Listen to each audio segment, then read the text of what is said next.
Hello नमस्कार दोस्तों। उम्मीद है आप सभी लोग अच्छे होंगे, बहुत बढ़िया होंगे आप सभी लोग।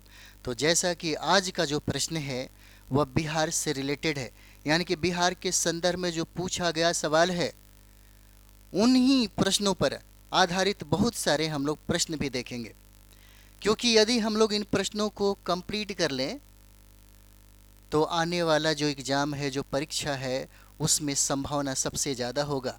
क्योंकि हमने इन प्रश्नों को वहाँ से लिया है जहां से अब तक एक प्रश्नों को लगातार बीपीएससी हमेशा पूछता रहा है।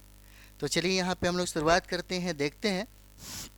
सबसे पहला प्रश्न हम लोग यहाँ पर देखेंगे, और ये प्रश्न अभी जो आप लोग देख रहे हैं, बिहार का सर्वाधिक जूट का उत्पादन वाला जिला कौन सा है? कौन सा जिला है बिहार में जहाँ पे जूट का सबसे ज़्यादा उत्पादन किया जाता है? एक बार नहीं, कई बार प्रश्न पूछा है, कई बार प्रश्न पूछा, और इसका आंसर क्या होगा? पूर्णिया हो जाता है। बिहार में सबसे ज़्यादा जूट का उत्पादन करने वाला जिला पूर्णिया है। हालांकि जूट के उत्पादन में अगर देखेंगे और राज्यों की अगर बात किया जाए तो राज्यों में पहला स्थान हो जाएगा पश्चिम बंगाल का। पश्चिम बंगाल का पहला स्थान है और बिहार का दूसरा स्थान हो जाएगा, बिहार का दूसरा स्थान है। हालांकि अगर आपसे पूछें कि विश्व में सबसे ज़्यादा, है ना, विश्व में सबसे ज़्यादा जूट का उत्पादन कौन सा कंट्री करता है, तो ये बांग्लादेश हो जाएगा, है ना। बांग्लादेश में जूट का उत्पादन सबसे ज़्यादा होता है, बांग्लादेश में।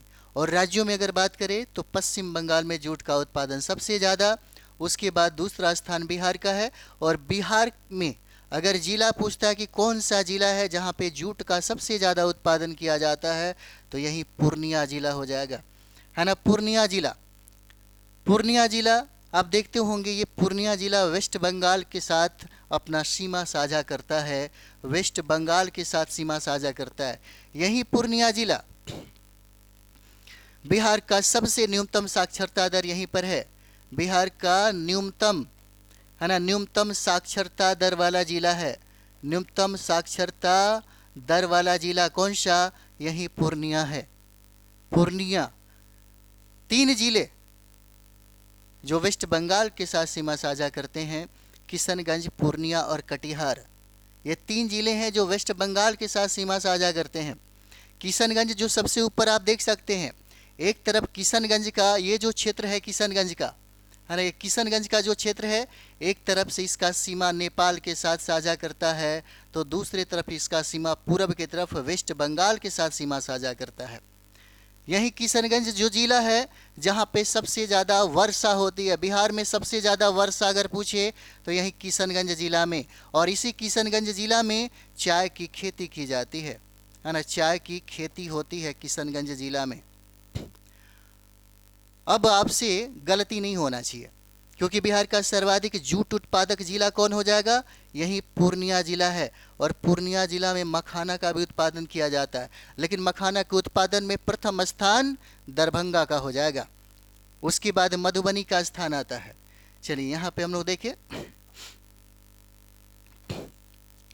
ये देखिए, ये आपका हो जाएगा बिहार का मैप है, बिहार का मैप। आप अपने रूम में जहाँ भी रह रहे हैं, स्टडी रूम आपके पास जो भी आपने बनाया, टेबल कुर्सी के सामने बिहार का मैप होना चाहिए। अगर आप चाहते हैं कि आपका बिहार बेस्ट हो जाए, सबसे अच्छा हो जाए, तब आप देख सकते हैं ये बिहार का मैप है, और बिहार में जिलों की संख्या 38 हो जाएगा, 38 जिला है। और नया जिला जो 38वां जिला है, यहीं अरवल जिला हो जाएगा, अरवल जिला कहते हैं हम लोग। और यह अरवल जिला जहानाबाद से कट करके बना 2001 में। प्रश्न कहता है कि जूट के उत्पादन में पूर्णिया का स्थान प्रथम है, तो यही है आपका पूर्णिया। सबसे पूर्व में देखिए तो यही पूर्णिया जिला है, यही पूर्णिया जिला जहाँ पे जूट का सबसे ज़्यादा उत्पादन किया जाता है। और ये पूर्णिया जिला एक तरफ से किशनगंज के साथ सीमा साझा करता है, अररिया के साथ भी सीमा साझा करता है, और यहाँ पे मधेपुरा के साथ भी सीमा साझा करता है, और यहाँ तक कि भागलपुर के साथ भी सीमा साझा करता है, और ये कटिहार के साथ भी सीमा साझा करता है पूर्णिया। पूर्णिया के संदर्भ में हम इसलिए ये बात किए कि एक बार प्रश्न पूछा हुआ था कि पटना कितने जिलों के साथ अपना सीमा साझा करता है? तो पटना कितने जिलों के साथ सीमा साझा करता है? 9 जिलों के साथ सीमा साझा करता है, 9 डिस्ट्रिक्ट के साथ सीमा साझा करता है ना। जैसे में आप देख सकते हैं, अगर हम लोग बिहार की बात करें तो बिहार के उत्तर में नेपाल है, बिहार के उत्तर में नेपाल, और नेपाल से सटे हुए यानी कि सीमा साझा करने वाले जिलों की संख्या 7 हो जाएगा। ये उत्तर की बात है। अगर हम लोग दक्षिण में बात करें तो दक्षिण में झारखंड हो जाएगा, झारखंड, बिहार के दक्षिण में झारखंड, और झारखंड से सटे बिहार के जिलों की संख्या 8 हो जाता है, 8 जिले हैं।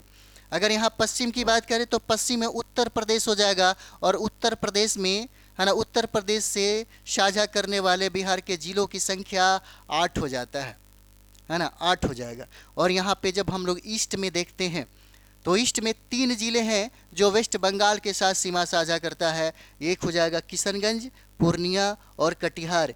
यही पूर्णिया, और ये पूर्णिया वेस्ट बंगाल के साथ सीमा साझा करता है। इसका मतलब ये है कि वेस्ट बंगाल में जूट का उत्पादन पूरे भारत में सबसे ज़्यादा होता है ना, जूट का उत्पादन सबसे ज़्यादा होता है।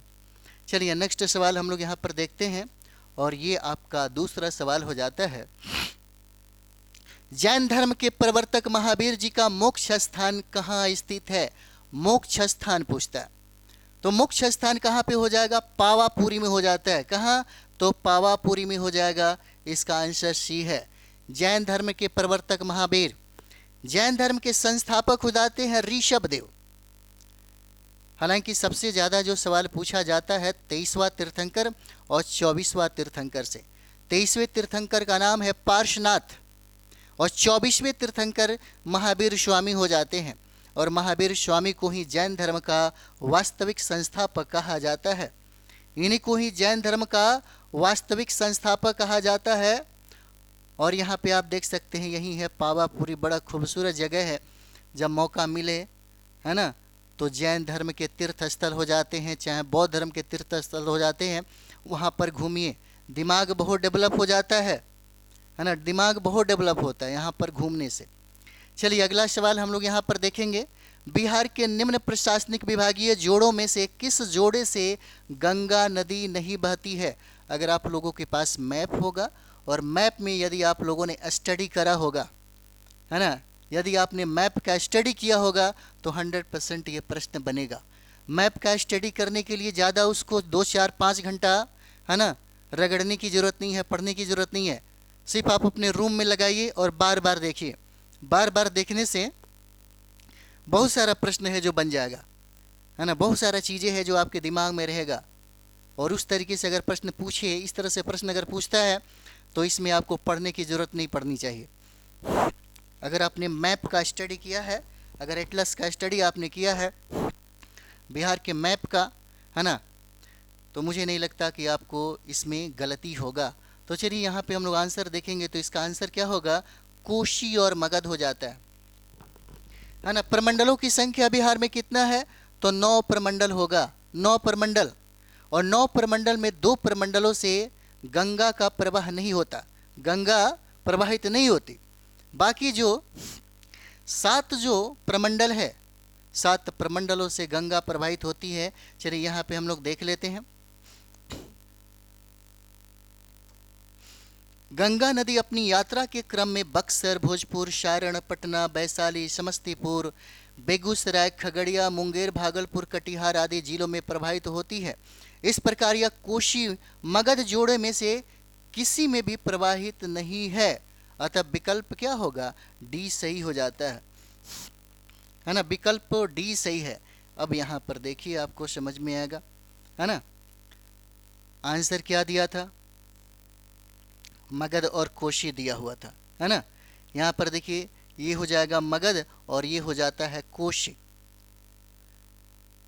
ये हम लोग तिरहुत प्रमंडल देख सकते हैं, ये हम पटना प्रमंडल देख सकते हैं है ना। यहाँ पे सारण प्रमंडल भी देख सकते हैं, यहाँ तक कि दरभंगा प्रमंडल भी देखा जाए, पूर्णिया प्रमंडल भी है, भागलपुर भी है और मुंगेर है। इन सारे प्रमंडलों में किसी न किसी जिले से होकर के यह गंगा नदी प्रभावित होती है। यह गंगा नदी की लंबाई बिहार में 445 किलोमीटर हो जाता है। गंगा नदी की लंबाई बिहार में 445 किलोमीटर हो जाएगा, 445 किलोमीटर, और 12 जिलों से होकर के यह नदी प्रवाहित होती है, 12 जिलों से होकर के।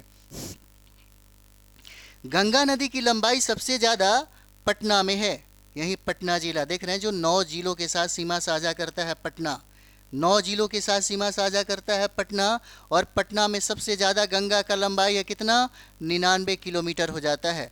प्रश्न पूछा गया है आपके एग्जाम में।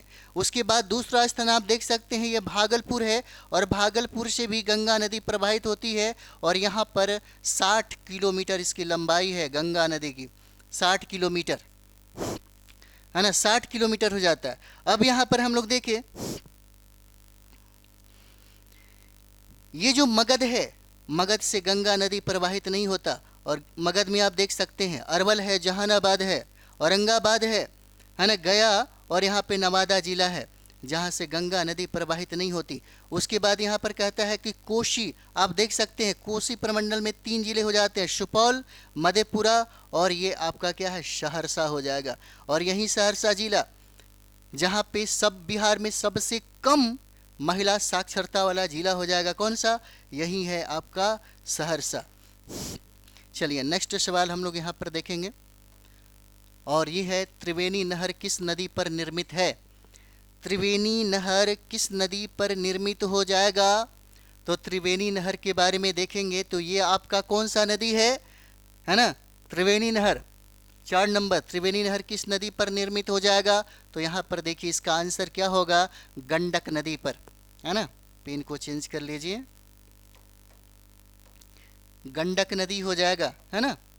किस नदी पे, गंडक नदी पे। और गंडक नदी पे जो नहरें बनाई गई गंडक नदी पे, यहाँ से आप देख सकते हैं एक हो जाएगा, है ना, एक आपका हो जाता है पूर्वी त्रिवेणी नहर हो जाएगा, पूर्वी त्रिवेणी नहर, है ना, पूर्वी त्रिवेणी नहर है, पूर्वी त्रिवेणी नहर कई बार प्रश्न पूछा गया है, त्रिवेणी नहर। और दूसरा हो जाता है पश्चिमी त्रिवेणी नहर, पश्चिमी त्रिवेणी नहर हो जाएगा, त्रिवेणी नहर है।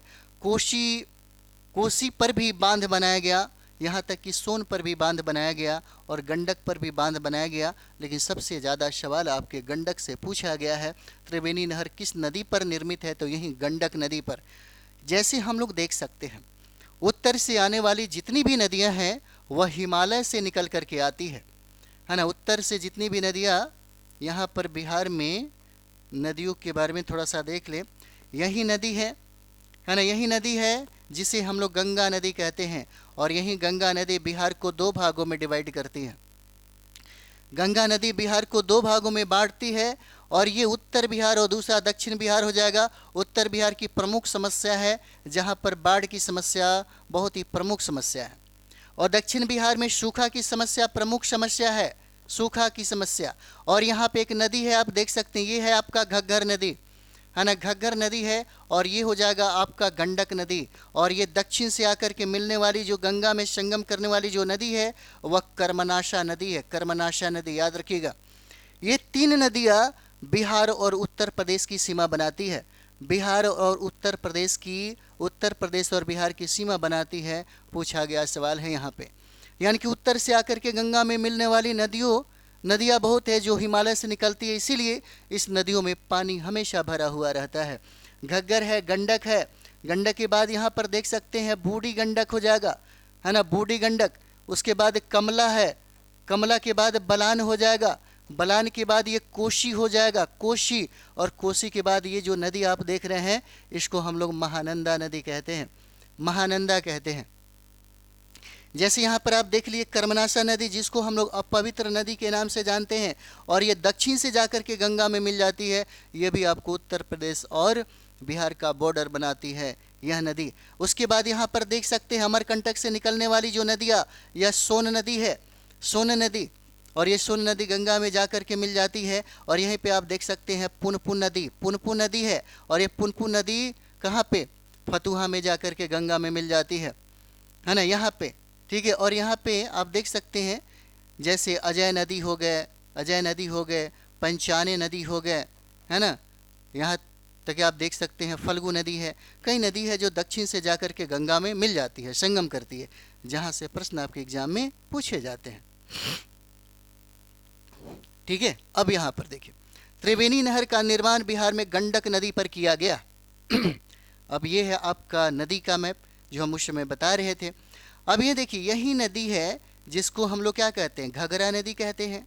और ये गंगा नदी जो है बिहार में कहाँ प्रवेश करती है, तो याद रखिएगा, यह बक्सर के पास चौसा में प्रवेश करती है।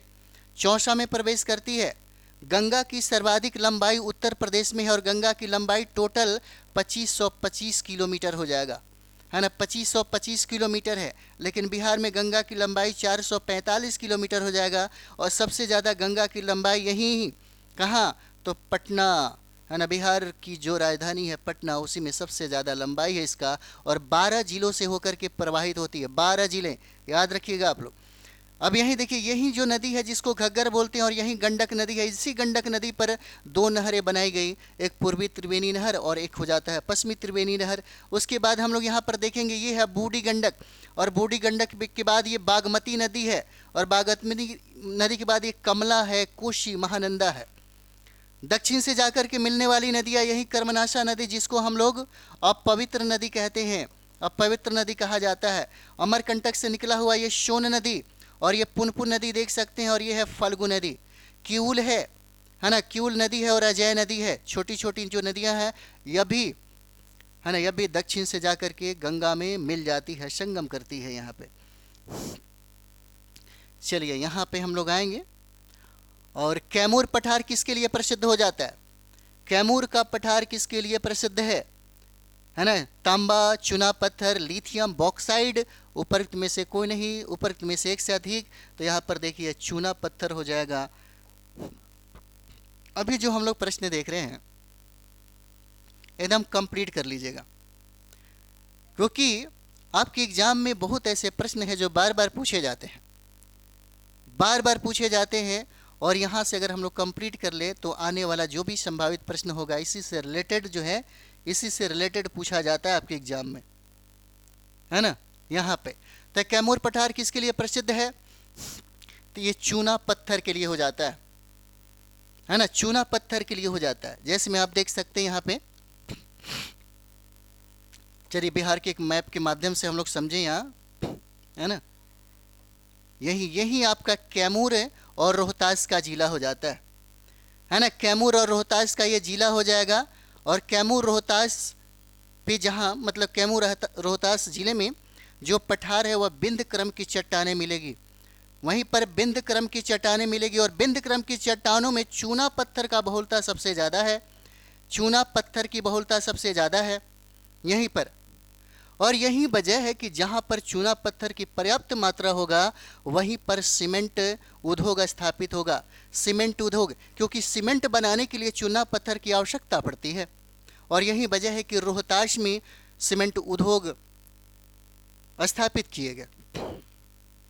और यही कैमूर और रोहतास हम लोग देख रहे हैं जहाँ पे चूना पत्थर की प्राप्ति सबसे ज़्यादा होता है। और यही क्षेत्र है जहाँ पे सबसे ज़्यादा चावल का उत्पादन होता है, और सबसे ज़्यादा यहाँ पर गेहूं का उत्पादन होता है, सबसे ज़्यादा रोहतास जिला में। और यही वजह है कि रोहतास को हम लोग चावल का कटोरा कहते हैं, चावल का, है ना, कटोरा कहा जाता है किसको, ये हम लोग कहते हैं रोहतास ज़िला को, है ना। और रोहतास ज़िला के बगल में ही है आपका जिसको हम लोग कैमूर कहते हैं, कैमूर, जहाँ पे सबसे ज़्यादा, बिहार में सबसे ज़्यादा वन जो है, वन सबसे ज़्यादा कहाँ पे पाए जाते हैं, तो यही कैमूर जिला में पाए जाते हैं। और बिहार राज्यों में सबसे बड़ा जो वन्य जीव अभयारण्य है यही कैमूर जिला में है, सबसे बड़ा। और रोहतास जिला की एक और खूबसूरती ये है, रोहतास जिला की एक और खूबसूरती है कि बिहार में सबसे ज़्यादा साक्षरता वाला जिला है। सबसे ज़्यादा साक्षरता वाला जिला कौन सा, तो रोहतास हो जाता है ना, रोहतास जिला होगा। चलिए नेक्स्ट, कैमूर का पठार चूना पत्थर के लिए प्रसिद्ध है। कैमूर पठार रोहतास और कैमूर जिले में स्थित है। यह पठार शैल, चूना पत्थर और बलुआ पत्थर से निर्मित है। इस पठार के चूना पत्थर के आधार पर बंजारी में सीमेंट उद्योग स्थापित किए गए, है ना। बंजारी में क्या किए गए, तो बंजारी में सीमेंट उद्योग को स्थापित किया गया। चलिए नेक्स्ट हम लोग यहाँ पर देखेंगे, और यही जो झील है निम्नलिखित झीलों में से कौन सी बिहार में स्थित हो जाएगा? अनुपम झील होगा या सांबर होगा या सुखना झील होगा या कामा झील होगा, है ना? इसमें से हमें बताना है कौन सा झील हो जाता है ना? देखिए इस तरह से क्या होता है ना कि आदमी कंप्लीट कर लेता है इसको। तो निम्नलिखित झीलों में से कौन से बिहार में स्थित है? तो ये आपका हो जाएगा जिसको हम लोग अनुपम झील कहते हैं, है ना? अनुपम झील कहा जाता है। यहाँ पे क्या है भाई, अनुपम झील के बारे में थोड़ा सा हम लोग देखें। और ये जो अनुपम झील है कैमूर में, बिहार के कैमूर जिले में स्थित हो जाएगा अनुपम झील। और यह झील कैमूर वन्यजीव अभ्यारण्य की सीमा में स्थित है। और कैमूर वन्यजीव अभ्यारण्य बिहार के कैमूर जिले में स्थित कैमूर पहाड़ी श्रृंखला के बीच उत्तर प्रदेश की सीमा के पास सोन नदी के पश्चिमी तट पर भभुआ के निकट स्थित है। कैमूर वन्यजीव अभ्यारण्य बिहार का सबसे बड़ा वन्यजीव अभ्यारण्य है। और सांभर झील कहाँ पे? तो सांभर झील राजस्थान में जयपुर के निकट स्थित हो जाएगा। सुखना झील चंडीगढ़ में तथा कामा झील हरियाणा में स्थित हो जाता है ना? चलिए नेक्स्ट हम लोग यहाँ पर देखेंगे और ये इसका आंसर हो जाएगा निम्नलिखित में से कौन सा जिला सबसे अधिक घने पतझड़ वाले वन क्षेत्र से घिरा है? निम्नलिखित में से कौन सा जिला सबसे अधिक घने पतझड़ वाले वन क्षेत्र से घिरा है? क्या पश्चिमी चंपारण होगा, क्या ये गया हो जाएगा, या कैमूर होगा, या नवादा होगा? कौन सा जिला होगा? तो याद रखिएगा ये पश्चिमी चंपारण हो जाता है। यही पश्चिमी चंपारण जो बिहार का सबसे बड़ा जिला हो जाएगा क्षेत्रफल के दृष्टिकोण से। एक तरफ से पश्चिमी चंपारण का इंटरनेशनल बाउंड्री है, नेपाल के साथ सीमा साझा करता है, नेपाल के साथ। तो यहाँ पे पश्चिम में हम लोग देखेंगे तो पश्चिम में उत्तर प्रदेश के साथ सीमा साझा करता है। पश्चिमी चंपारण में एकमात्र पूछा जा सकता है कि सोमेश्वर की श्रेणी किस जिले में स्थित है? तो सोमेश्वर की श्रेणी कहाँ पर है? तो ये आपका पश्चिमी चंपारण में है। और ये शिवालिक श्रेणी का भाग हो जाता है, शिवालिक श्रेणी का भाग हो जाएगा। कभी कभी प्रश्न पूछता है कि ये शिवालिक जो है क्या सबसे नवीन श्रेणी है? तो बिल्कुल सबसे नवीन श्रेणी है। अगर ये नवीन श्रेणी है तो सोमेश्वर श्रेणी भी बिल्कुल नवीन श्रेणी ही होगा। बिहार के पश्चिमी चंपारण जहाँ पे सबसे ज़्यादा गन्ना का उत्पादन किया जाता है, पूछा गया सवाल है कि गन्ना का उत्पादन सबसे ज़्यादा कहाँ पर किया जाता है? तो यही पश्चिमी चंपारण में। और यहीं पर पश्चिमी चंपारण में एकमात्र नेशनल पार्क हो जाएगा, है ना? नेशनल पार्क है ना? यहीं पर पश्चिमी चंपारण का मुख्यालय आपका कहाँ पे है? बेतिया है, बेतिया, है ना? और पूर्वी चंपारण का मुख्यालय आपका मोतिहारी हो जाता है। तो ये पश्चिमी चंपारण का मुख्यालय नेशनल पार्क। और आप देखिएगा ये सटा हुआ है आपके नेपाल से, और नेपाल में भी एक नेशनल पार्क है। दोनों एक दूसरे से रिलेटेड हैं यहीं पर, है ना? एक दूसरे से ये रिलेटेड हो जाते हैं जहाँ पे हम लोग पश्चिमी चंपारण को देखते हैं। चलिए तो आगे भी हम लोग यहाँ पर देखिए क्या है भाई। प्रश्न के अनुसार प्रश्नकाल और वर्तमान में पश्चिमी चंपारण सबसे अधिक घने पतझड़ वनों से घिरा है। भारत वन विस्तृति रिपोर्ट 2021 के अनुसार पश्चिमी चंपारण में कुल वन कितना? 903.34 वर्ग किलोमीटर, तथा जिसमें 249.34 अति सघन और 548.47 मध्यम सघन और 105.53 वर्ग किलोमीटर खुले वन हो जाते हैं, है ना? खुले वन हो जाते हैं। चलिए नेक्स्ट यहाँ पे हम लोग देखेंगे मुंडा जनजाति अधिकांशतः बसी है कहाँ पे? मुंडा जनजाति अधिकांशतः कहाँ पर बसी है? तो मुंडा जनजाति अधिकांशतः आपके बिहार जिले में बसी है। इसका आंसर क्या होगा? डी हो जाता है, बिहार जिले में, है ना? बिहार जिले में हो जाएगा। जैसे तत्कालीन अगर हम बिहार की बात करें तो कटिहार जिला हो जाएगा, रांची है, और रांची के बाद हम लोग पश्चिमी सिंहभूम देखेंगे, पलामू का क्षेत्र है, पूर्वी सिंहभूम देखेंगे, और गुमला जिलों में मुंडा जनजाति संकेंद्रित थी। 15 नवंबर 2000 को बिहार से अलग कर नवनिर्मित झारखंड राज्य के बाद मुंडा जनजाति बिहार की 5वीं सबसे अधिक जनसंख्या वाली जनजाति हो जाती है। मुंडा जनजाति बार बार प्रश्न पूछा जाता है। मुंडा विद्रोह भी हुआ था, उलगलान विद्रोह भी हम लोग कहते हैं उसको, है ना? बिरसा मुंडा की भूमिका अति महत्वपूर्ण थी। और यहाँ पे मुंडा जनजाति यानी कि 15 नवंबर 2000 को जब झारखंड अलग हुआ तब सबसे बड़ी आबादी वाला जनजातीय जो राज्य है जिसे मुंडा की अगर बात किया जाए तो यह 5वीं ST वाली, यह जनजाति वाली क्षेत्र हो जाती है। झारखंड राज्य में जनजातियों की कुल जनसंख्या की दृष्टि से मुंडा जनजाति तीसरी सबसे बड़ी जनजाति है झारखंड में। झारखंड में 2011 जनगणना के अनुसार अगर बात करेंगे तो बिहार में 1.3% शेड्यूल ट्राइब की आबादी है हमारे बिहार में। ठीक है, चलिए नेक्स्ट सवाल हम लोग यहाँ पर देखेंगे। संख्यात्मक रूप से बिहार की सबसे बड़ी अनुसूचित जनजाति है। अनुसूचित जनजाति कौन हो जाएंगे? संख्यात्मक रूप से पूछता है कि बिहार की सबसे बड़ी अनुसूचित जनजाति कौन है? मुंडा, संथाल, गोंड, कोरा। उपरोक्त में से कोई नहीं, उपरोक्त में से एक से अधिक हो जाएगा। तो यहाँ पे याद रखिएगा ये संथाल हो जाते हैं। 9 का आंसर क्या होगा? बी हो जाता है, संथाल होगा यहाँ पे। यानी कि बिहार की प्रमुख जनजातियां संथाल, उराव, गोंड और खरबार है। यद्यपि संख्यात्मक रूप से बिहार की सबसे बड़ी अनुसूचित जनजाति संथाल हो जाएगी। वर्ष 2011 की जनगणना के अनुसार बिहार में जनजातियों की साक्षरता दर कितना? 55.68% है। 55 कितना 68% हो जाता है। 3 नंबर सवाल हम लोग देखेंगे। निम्नलिखित में से कौन सी वस्तु बिहार के भौगोलिक संकेत के रूप में पंजीकृत नहीं है? निम्नलिखित में से कौन सी वस्तु बिहार के भौगोलिक संकेत के रूप में पंजीकृत नहीं है, मतलब जीआई टैग नहीं दिया गया है? तो 10 का आंसर क्या होगा भाई साहब? तो यहाँ पे हो जाएगा ये, बाकी सबको तो दिया ही गया है। उपरोक्त में से कोई नहीं, एक से अधिक। जर्दालू आम आप देखते होंगे, भागलपुर में एक अनोखी स्वाद वाली आम है जिसको जीआई टैग प्रदान किया गया। मूंगा रेशम को दिया गया है ना, कतरनी चावल को दिया गया, मगही पान को दिया गया, जो सबसे ज़्यादा उत्पादन इसका नवादा जिले में होता है।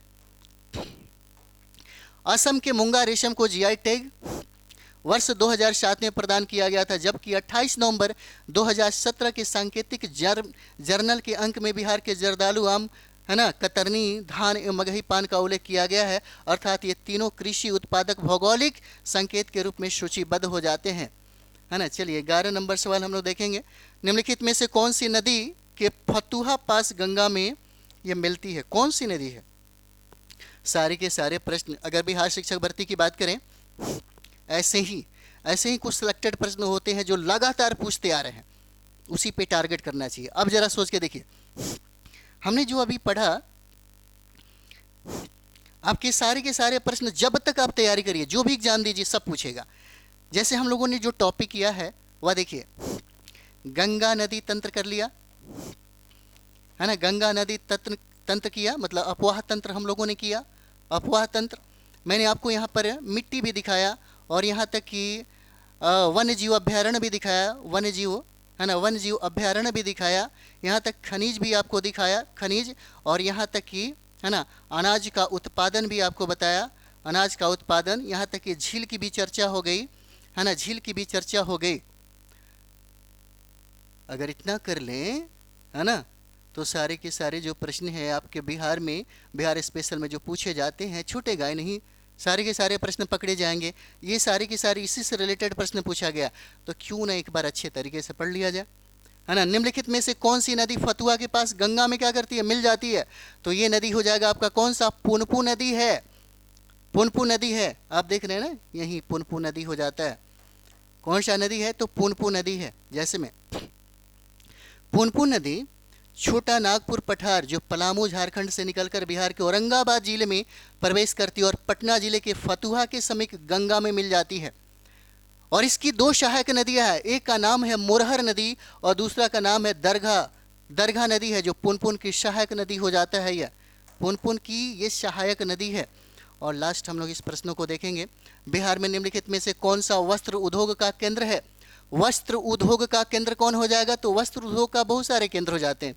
जैसे अगर हम लोग बात करें तो भागलपुर को, इसका आंसर ई हो जाएगा, लेकिन भागलपुर को हम लोग सिल्क सिटी के नाम से जानते हैं। सिल्क सिटी कहा जाता है। क्यों कहा जाता है भाई? क्योंकि सिल्क कपड़ों का उत्पादन सबसे ज़्यादा किया जाता है। पटना में भी कपड़ों का उत्पादन किया जाता है, गया और मुंगेर में भी कपड़ों का उत्पादन किया जाता है यहीं पर। और सिल्क सिटी है ना, पूरे इंटरनेशनल मार्केट में भागलपुर के कपड़े प्रतिस्पर्धा करते हैं। चलिए जैसे में यहाँ पे हम लोग देखें है ना, बिहार में वस्त्र उद्योग के प्रमुख केंद्र कौन हो जाएंगे? भागलपुर और गया हो जाता है। भागलपुर और गया, भागलपुर को हम लोग क्या कहते हैं? सिल्क सिटी के नाम से जानते हैं। और यहीं पर एक देखिएगा, भागलपुर में अगर हम लोग देखें तो भागलपुर में विक्रमशिला विश्वविद्यालय हो जाएगा, है ना, विक्रमशिला विश्वविद्यालय है। और यहीं भागलपुर में गंगा की लंबाई पटना के बाद सबसे ज़्यादा है, 60 किलोमीटर है। और भागलपुर को हम लोग सिल्क सिटी के नाम से जानते हैं, सिल्क सिटी कहा जाता है। और भागलपुर में आप देख सकते हैं यहीं पर डॉल्फिन अभ्यारण्य भी है ना, यहीं पर डॉल्फिन अभ्यारण्य भी हो जाता है भागलपुर में। और गया देख सकते हैं, गया में बिहार में सबसे ज़्यादा गर्म जिला और सबसे ज़्यादा ठंडा जिला है गया। और गया में वस्त्र का उत्पादन होता है। साथ ही साथ अनुसूचित जाति, है ना, शेड्यूल कास्ट की आबादी सबसे ज़्यादा कहाँ पर है, यहीं गया जिला में है ना, गया में है। बिहार के वस्त्र उद्योग के प्रमुख केंद्र भागलपुर और गया। और गया जिले में स्थित मानपुर क्षेत्र सूती वस्त्र उद्योग का प्रमुख केंद्र है। बिहार में वस्त्र उद्योग के अंतर्गत हथकरघा, रेशम, जूट उद्योग सम्मिलित है। और इस प्रकार उपयुक्त प्रश्न में से एक से अधिक विकल्प सही होने के कारण सही उत्तर विकल्प ई होगा। ठीक है, तो हम लोग मिलते हैं नेक्स्ट वीडियो में। इसी तरीके से आपको बिहार स्पेशल का एकदम बेजोड़ तरीके से, बेहतरीन तरीके से सेशन मिलता रहेगा। तो मिलते हैं हम लोग नेक्स्ट वीडियो में। थैंक यू वेरी मच आप सभी लोगों का।